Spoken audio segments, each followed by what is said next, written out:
Hey, how you doing? This is Adam Post, publisher of more than 1,000 comic books and marketing expert covering Hallmark. Hallmark Goes Woke drops family-friendly for diversity, equity, and inclusion. Let's get into the story. Before we do, please be sure you are subscribed to the channel. Click the bell for notifications. Give me a thumbs up. I really appreciate you guys. From Hallmark's own website, diversity, equity, and inclusion. Hallmark integrates diversity, equity, and inclusion into every aspect of its business, including hiring, vendor relationships, product creation, and creating a welcoming work environment. From the Christian Post, Hallmark leans into LGBT content, vows more inclusion in 2024. From MSNBC, in a year of anti-LGBT backlash, Hallmark's Christmas movies are a welcome sign of progress. Conservatives are so dismayed, they've started a new network. And from FandomWire.com, it was the year 2020 when Hallmark announced they would be making movies that shift the focus from family-friendly to the type of content that included diversity and inclusion. The decision made Bill Abbott, the CEO at the time, leave the company and join rival GAC Media, also Great American Family, which Bill states is purely for business reasons. Ever since his exit and joining of GAC Media, Bill Abbott has created an environment at GAC Media much similar to the one he had at Hallmark. GAC Media is now creating the family-friendly content that Hallmark was known for. Bill Abbott did say this was just for business reasons, but later on he did also say this. This is coming from Bounding Into Comics. Former CEO Bill Abbott says he left Hallmark for Great American Media in order to provide entertainment for audiences who don't want to think about dark, violent, or sexual situations. After Bill Abbott was pushed out, Wonya Lucas was hired. Her purpose as the CEO of Crown Media Family Networks, which is the company that owns Hallmark, was to, as she said, evolve Hallmark. She said, "In some ways, my entire career has led me to this incredible opportunity to use the breadth of my experience and skills to evolve an iconic and beloved brand, so change it forever into something else completely. I am honored to link arms with the multi-talented leaders and their teams at Crown to build toward an exciting future." So 3 years later, they kicked her out. The first few days into January, her 4 top people were also kicked out of the company. But they're still going to be woke. As a consequence of pushing out Bill Abbott and getting rid of family-friendly content, of course, multiple Hallmark stars left the company. From Southern Living, Hallmark's reigning queen of Christmas, Candace Bure, announces departure from network. That was in 2022. And why did she leave? From US Magazine, Candace Bure's quotes about leaving Hallmark for Great American Media, that's Bill Abbott's new company. "I want to tell stories that have more meaning." She, of course, was not the only star to leave. From Parade, the complete list of Hallmark Channel stars who've moved to Great American Family, including Candace Bure, and multiple stars have left. Of course, they just want to produce family-friendly content. That's why they were at the Hallmark Channel in the first place. In this Wall Street Journal article with Candace Bure, she states she just wants to put Christianity back in Christmas movies. How terrible is that? Well, that doesn't go at Hallmark. It's not diverse enough. Also in this Wall Street Journal article, she explains that Great American Family, the company that she works at in front of the camera, but also behind the camera helping to develop content, is going to be focusing on traditional marriage in their stories. And when she states that they want to focus on traditional marriage, of course there was tremendous backlash. I say of course because everything is ridiculous now. From Toronto Sun, Candace Bure fires back at traditional marriage critics. She's actually got critics out there saying it's hateful to talk about traditional marriage and not wanting to feature diversity, equity, and inclusion, whatever the latest version of marriage is that they're pushing. So it's not enough to include other options. You have to eliminate traditional options to try to please the woke diversity, equity, and inclusion people. Hallmark has been pushed in a really dangerous direction.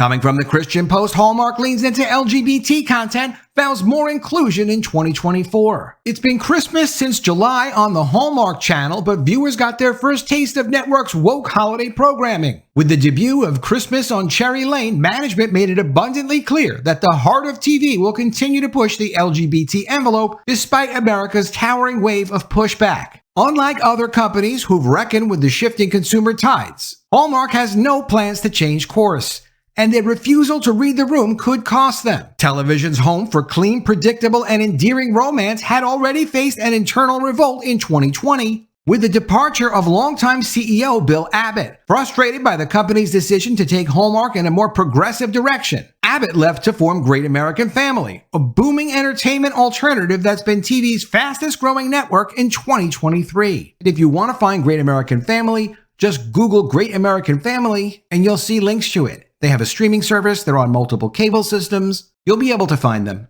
With total viewers up 150%, it doesn't take a rocket scientist to realize that Hallmark has its hands full keeping its share of the market. But instead of returning to the family-friendly formula that made Crown Media the titan of tinsel, Hallmark has decided to go even further down the rabbit hole, embracing an agenda that most American consumers have flatly rejected. According to the company's Executive Vice President of Programming, Linda Hamilton Daly, 2024 will be the most diverse yet. In an interview with The Wrap in December, Daly explained how the writer's strike complicated things for their annual Countdown to Christmas. And Countdown to Christmas was something started while Bill Abbott was there. He started so many things over there and made them an incredible amount of money. About 90% of the success of the Hallmark Channel was this guy, Bill Abbott, that they threw out of the company, essentially. But we started prepping for the strike last October, she told the reporter.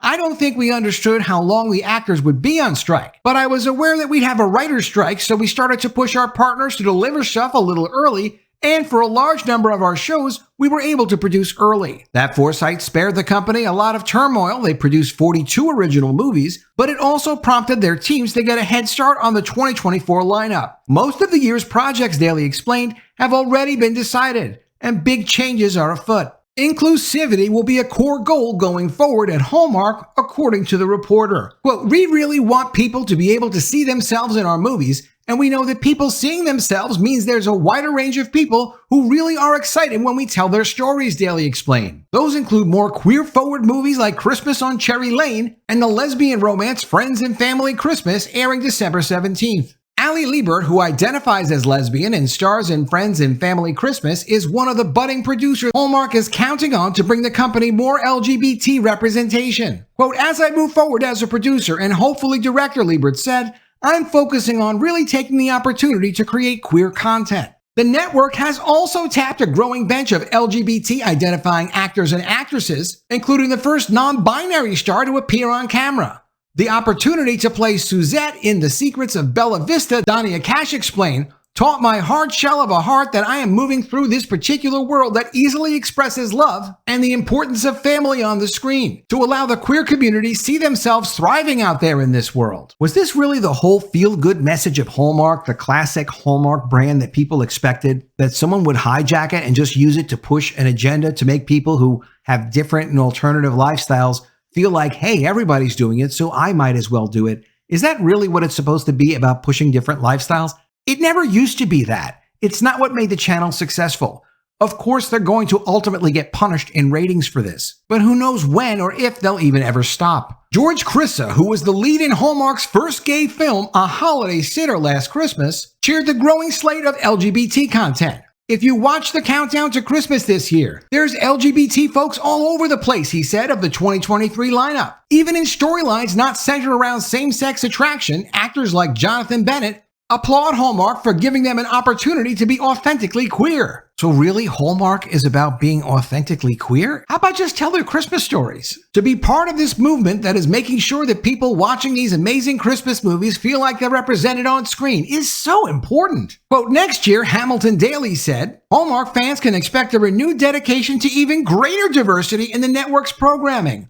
But no matter the cast or storyline, she said, the thread that connects all its projects will continue to be love, Seltz wrote. As for concerns that she may be alienating audiences with such an overt agenda, Daly seems blasé. Quote, every change we think about, she told Vulture, we center it by asking, does this stay true to the mission of a purpose-driven life of love, of emotion, of family? So we're just trying to find different ways to tell stories that are still centered on those characteristics. But the market is changing along with what America will tolerate. And yet Hallmark may not care. Family Research Council's Joseph Backholm pointed out, because progressivism increasingly prides itself on not being in touch with the average American. And while the recent experiences of Bud Light, Disney, and Target indicates Hallmark will drive off customers and lose money by placing greater priority on diversity. Their worldview teaches them those customers should not be given consideration given their grave moral deficiencies. They are modern secular Puritans. Will it cost them money? Maybe, he told the Washington Stand, but many of them don't care. In February, Daily took a swipe at their biggest rival, chalking up the public feud over Great American Family's refusal to feature same-sex couples to Abbott's desperation for attention. Quote, "That's what they need to get press," the content maven claimed, "and we just decided this is not our story. This is their story, and whatever they're doing, they're shadowboxing at this point. We wanted to define ourselves on our own terms, and we wanted to let our programming speak for itself about where we sat in that debate." And of course, none of those people at Hallmark would have jobs if it wasn't for Bill Abbott from Great American Family. He's the one that made Hallmark relevant. But unfortunately for Daily, what her programming is saying is that Hallmark doesn't understand its audience. As more viewers flock to Great American Family, Abbott is drawing an even starker contrast with the competition. The meaning of this season is Jesus' birth, Abbott insisted in an interview. "It's gotten so lost in the secular world of what the real meaning of Christmas is. His goal is to change that." Now, with an ever-expanding talent pool, many of them popular Hallmark alumni, he says, quote, "I would put our Christmas movies up against anybody else's. It's about telling great stories that inspire," Abbott insisted. And, quote, "They may all end in a kiss, but they are different, and they are not going to be the same experience over 2 hours because they're going to incorporate the spirit of the season, which is faith and family. Two things," the CEO argues, "that most of Hollywood is denigrating." While Hallmark veers off the path that made them a holiday staple, Abbott is vowing to try really hard to reinforce those values. MSNBC absolutely now loves the Hallmark Channel. A charming suburban couple welcomes a 6-year-old foster daughter on a joyous Christmas Eve. A successful New York lawyer and an ambitious Brooklyn photographer are set up on a blind date by their parents and fall in love, just in time to celebrate Christmas together. One might think that these movies, Christmas on Cherry Lane and Friends and Family Christmas, are exactly the sort of heartwarming, family-friendly holiday romances that conservative culture warriors would cheer. But this year on the Hallmark Channel, there's a plot twist. The main characters are gay, and to them, the fact that characters are gay is like plot. That is not plot, that is not story. It's just an attribute of a character. Woke people do not understand that representation is not story. That's why Disney's movies fail. That's why the Marvel movies fail. That's why Star Wars movies fail. Just by putting someone in a movie that looks like someone that is diverse or whatever term they want to use, it doesn't make it successful. People will not go see a movie just because someone that looks like them is in the movie. If it was that simple, the companies would have been doing it forever. Christmas movies have dominated the family-friendly channel's winter programming for nearly 2 decades, with millions of loyal viewers. Last year, Hallmark aired its first Christmas movie with gay central characters. This year, 2 new movies feature gay and lesbian leading characters. Other movies have supporting LGBT characters as well. Hallmark's move is not without risk. This year alone, Republicans introduced hundreds of anti-gay laws across the country, and what they call anti-gay laws are just not teaching sexuality to young children in public schools. That's what Republicans and normal people have been objecting to, and that's what some of the laws are responding to. And the right has attacked mammoth corporations like Budweiser and Target for daring to show support for LGBT Americans. At the Washington Stand, the news site of the Anti-LGBT Family Research Council, writer Susan Bowdley pines for the old Hallmark as, quote, television's home for clean, predictable, and endearing romance. Bowdley notes the 2020 departure of former Hallmark parent company CEO Bill Abbott, who, quote, frustrated by the company's decision to take Hallmark in a more progressive direction, launched the Great American Family Network to counter this supposedly radical turn. Well, it was a radical turn. It's not normal for them to be doing it. They brought this woman in specifically to change the nature of the channel, and that is what she did before they pushed her out in 3 years. But you do get a lot of this gaslighting phony talk over at MSNBC. Bowdy seems intent on convincing her readers that it's Hallmark that's out of touch with middle American tastes, issuing warnings that other companies that have hopped on the woke bandwagon have faced backlash from consumers. That's absolutely correct. Abbott's new network has poached a number of Hallmark stars, including actress Candace Bure as the channel's chief creative officer. They weren't poached. They left. They didn't want to be at Hallmark anymore. Asked last year by the Wall Street Journal whether the new channel will feature same-sex couples, Bure said, quote, "I think that Great American Family will keep traditional marriage at the core," which made the woke people go berserk. But if 2023 was a terrible, demoralizing year of anti-LGBT backlash, Christmas on Cherry Lane is a touching homage to the progress on LGBT rights made over the past 50 years. That's enough to say if MSNBC loves Hallmark, Hallmark might not be for you anymore. Let me know what you think of all this in the comments below. Always love to see your ideas. Please be sure you are subscribed to the channel. Click the bell for notifications, give me a thumbs up, and I'll see you again soon with another video. And if I don't see you, I will miss you.